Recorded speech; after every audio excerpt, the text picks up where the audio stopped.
Oceans cover over 70% of the Earth's surface, with points as deep as 7 miles. Despite this, most people have only gone down a few feet, and even that is usually in a pool.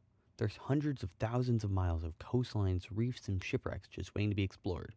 And since my dreams of being an OceanGate submarine pilot were crushed, diving is my best shot to really experience it. So, how do you become a scuba diver, anyways? Well, boy, let me tell you. So, there's like a million scuba diving organizations, but there's like two really important ones. There's PADI and there's SDI. PADI is for profit, SDI is non-profit. They both do the same things. They're both accepted everywhere. Additionally, just to make your lives really fun, the organizations actually just certify instructors. So you have to find a local instructor or teaching organization who will actually teach you how to do scuba diving. There's a whole bunch of local instructors in the Seattle area and around every major city with water access. So find one that's good local. I went with Argonaut in Seattle, and SDI is my organization because that's what they had available. They're all pretty good. But regardless of your instructor or organization, your first step towards getting below the waves is going to be your e-learning. So let's go do that. Alright, it is December 28th. I'm starting on my scuba diving e-learning. Look at that, it's so exciting. Got some decent Lucky Charms. Yeah, let's hit this. Damn. Decompressions. And done. So, what did we learn? At its core, diving is all about controlling your buoyancy, or how floaty or sinky you are.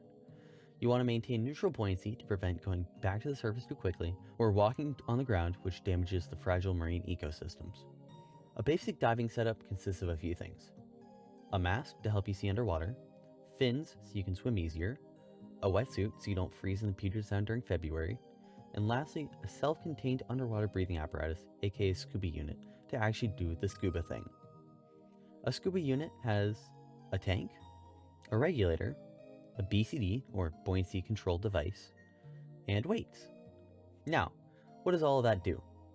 The tank stores highly compressed air, usually at 2500 to 3000 psi, or 150 to 200 times normal atmospheric pressure. This means that a normal tank stores 80 to 100 cubic feet of air. At a normal respiration rate and surface pressure, that's nearly 3 hours of breathing. However, when you're diving, you're not breathing surface pressure air. Roughly every 30 feet you go underwater, the pressure doubles, which means that in order to fill your lungs, you're breathing in and out twice as much air. The regulator is in charge of making sure that the air you're breathing is the same pressure as the water pressure around you, making breathing feel just as easy 100 feet under as on the surface. Humans, especially while wearing a lot of scuba gear, are quite buoyant, so if you actually want to sink and do scuba diving, you'll need weights. But then if you're negatively buoyant, you'll sink to the bottom and drown. So that's what a BCD is for. The BCD acts like an adjustable air pocket you can use to adjust your buoyancy while underwater, allowing you to add or remove air as you move through different levels of pressure underwater. It also acts as a central mounting point for all your other scuba gear. There's two other important things about diving. The number one rule of diving is never to hold your breath. When you descend, your lungs get more compressed, but the same thing happens in reverse as you ascend. Because your lungs are sealed, expansion of the air can have serious consequences. Going up from just 4 feet without breathing out can cause lung overexpansion injury, where your lungs are stretched too far, tearing the delicate membranes that keep your lungs functional. This, at best, results in dizziness and chest pain, and at worst, cardiac arrest. So yeah, breathe out on your ascents. The other important thing to remember when diving is nitrogen buildup. The air we breathe is about 79% nitrogen, and scuba tanks are just compressed air. This is fine, except if we're in a high pressure situation, like underwater. Some of the high pressure nitrogen we breathe gets absorbed into our bloodstream, and if we ascend too quickly for our nitrogen load, bubbles can form in your bloodstream, causing all sorts of problems. The good news is this is pretty easy to avoid.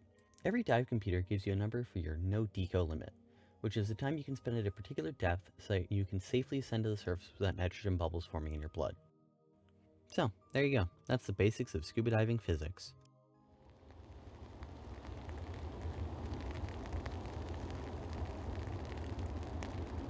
Today we are doing the first open water, so gonna actually go in the ocean, and it's gonna be cold as balls.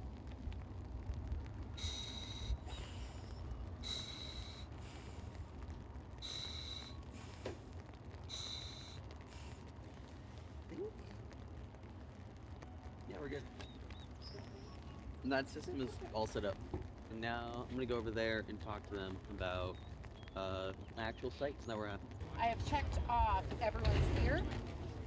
So all of your equipment is set up properly. We want to make sure to get it all down to the ledge. Try not to let your gear fall too far into the walkway, just because people kick it, step on it. They don't understand it's expensive. We'll make sure everyone is weighted properly. We're gonna head down to the water. We'll do a weight check. During the weight check, we'll add or remove if we need to. So hopefully everyone will be great for our first dive. We're gonna head out. We'll be training at about 15 feet. We'll do all of our skills required for our first open water dive, and then we're gonna go on a little tour.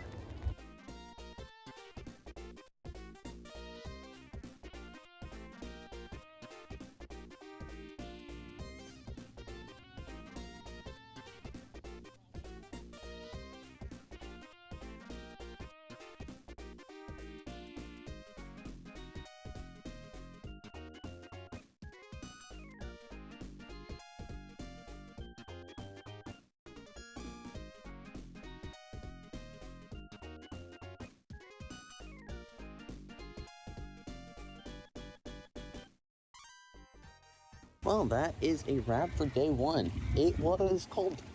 The water is absolutely freaking freezing, but we did it. Tomorrow, just some more open water stuff to do, and then I will be certified. It's still raining, and it's gonna be raining tomorrow, and it's still gonna be cold tomorrow. Saw some crabs, that was cool. Some jellyfish, some normal fishies.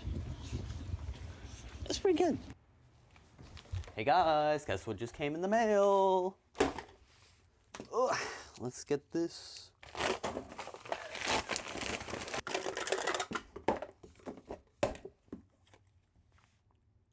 I did it. I should get packing.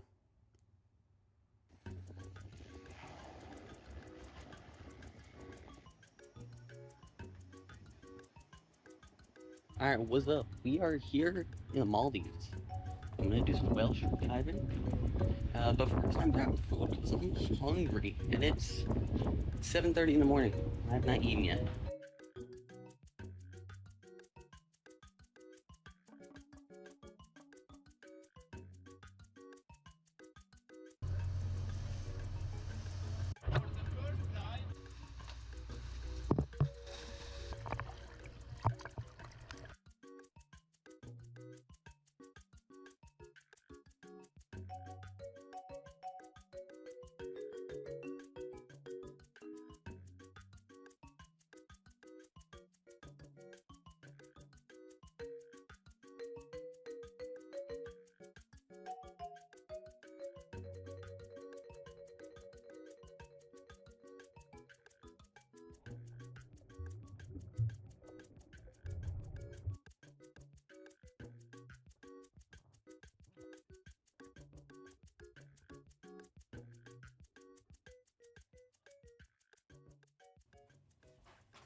So there we go.